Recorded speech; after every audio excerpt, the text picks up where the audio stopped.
Hi there, welcome to the Movie Review Mom YouTube channel. If you are brand new to my channel, yay, you're here. Finally, I've been waiting for you. And if you're a returning subscriber, yay, I'm so glad you're back. My goal is to give you the heads up on filmmaking quality and content so that you can make the best decision as to whether or not you want to spend time or money or both sometimes watching a specific film. So today the movie I'm reviewing is called Before the Sunset. This dramatic fantasy releases on September 29th, 2023 in theaters in the United States ahead of its digital and on-demand release via Freestyle Media. The movie is rated PG-13 and it is an hour and 59 minutes long. That's pretty long for a movie. My overall movie review mom grade is a C+. So let me explain. I'll give you an overview in a nutshell, and then I'll point out things that I liked, things I didn't like, tips for parents, themes worth talking about, funny lines, interesting lines, and recommendations for other films that I think that are similar but are probably better that you might enjoy more. So let's dive in a nutshell. The story is about a man known as the God of Management who built a very successful business in Japan and earned the respect of society.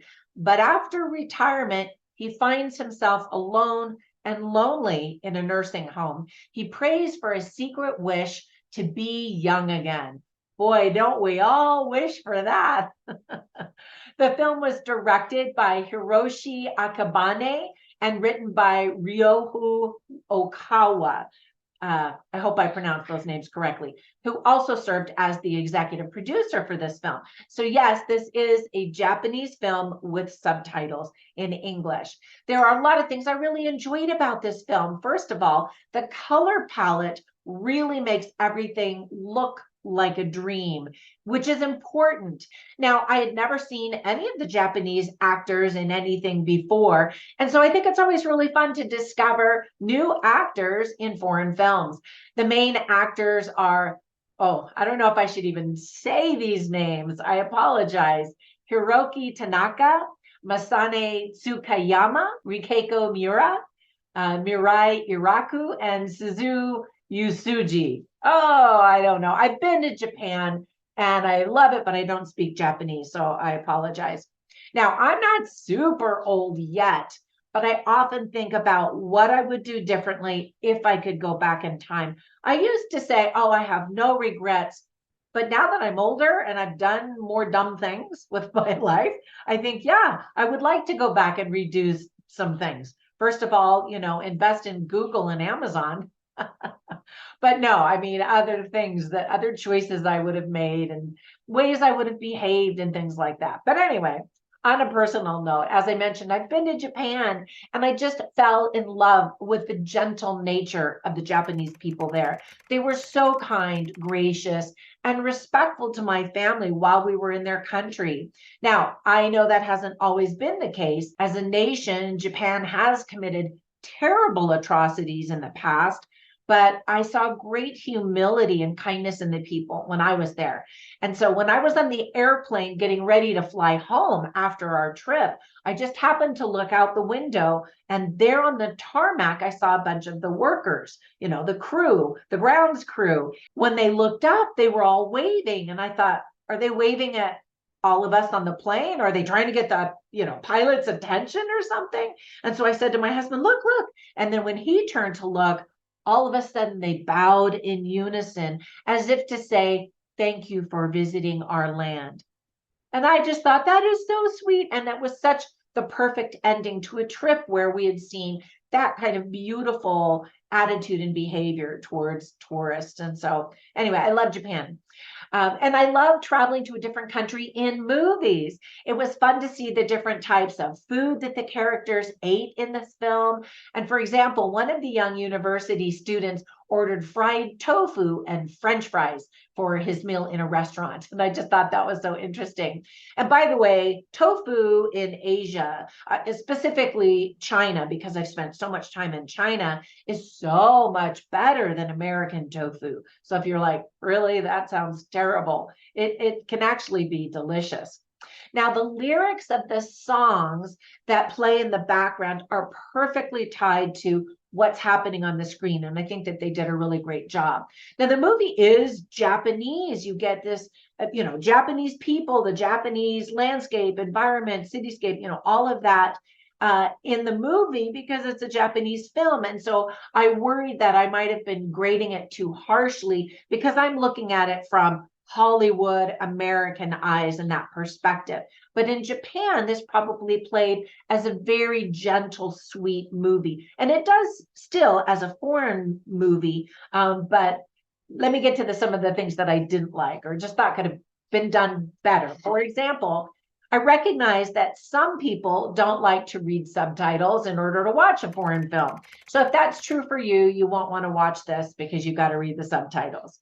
At the beginning of the movie, it's sad to see this older gentleman, this aging character, just thinking that only young people can enjoy beautiful sunsets and other lovely things that, he says to somebody, oh, I can't enjoy that. You can because you're young. And I was just like, well, what kind of an attitude is that?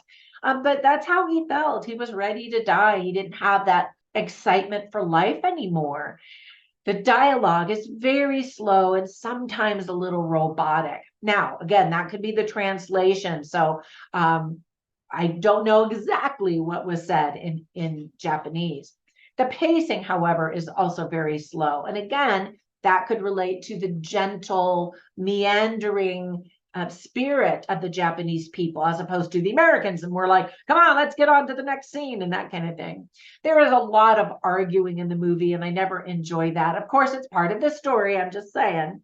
The rules of the wish seemed really cruel, and I don't want to give anything away, but somebody says, you have to do this, or this is what's going to happen. And I'm like, that's so random and mean. So American women will think that it's ridiculous for a young woman to completely put her life on hold for 10 years, waiting for her crush to pay some attention to her or to propose.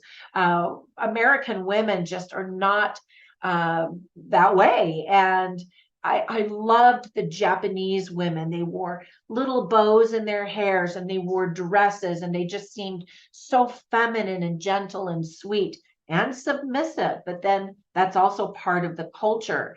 And so, I kind of wish that she had moved on with her life and that she could have grown while another young man was growing and learning. And then they meet in a new place. But it seemed like in this movie, she was sort of stagnant and just waiting and biding her time. And so that's why I'm saying American women are just going to go, that's crazy.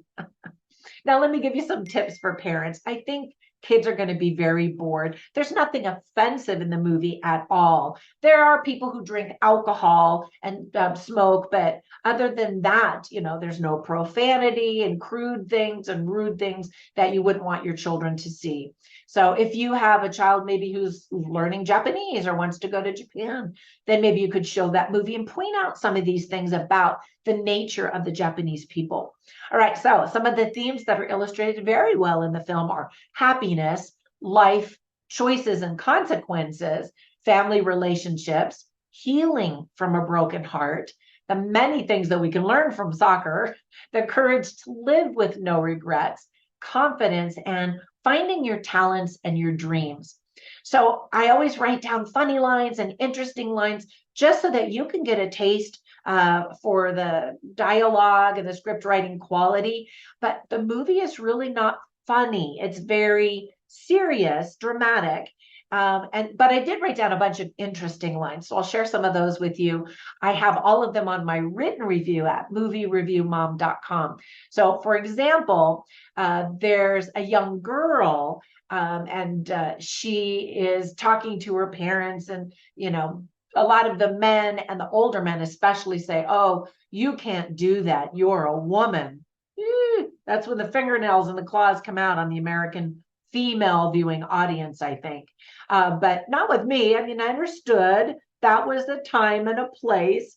Not saying I agree with that, but anyway. And so this young girl, she's 20, she says, don't underestimate the power of a 20-year-old, which he was talking about her age, but he was also talking about her gender. And she didn't really say anything about that. But again, that was the time and the place. And it's really not fair for us to judge cultures, a long time ago. Then there's another interesting line where this girl's grandfather says, even if I redo my life, I'm the same person.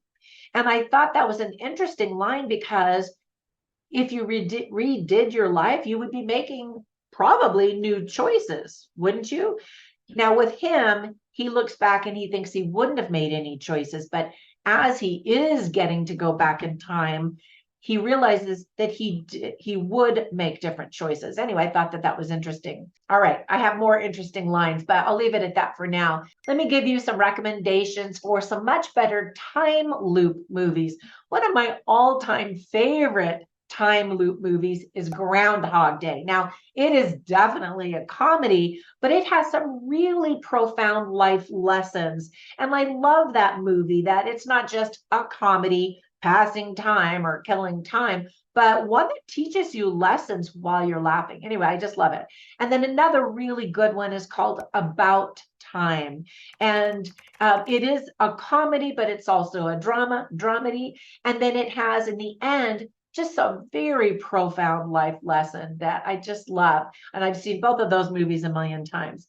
All right, that's it. Thank you so much for spending time watching my review. I hope that my reviews help you. If they do, give them a thumbs up and subscribe if you haven't already. And when you get a minute, run over to my Facebook group called Movie Review Mom and join in on all of the fun, goofy conversations we have there.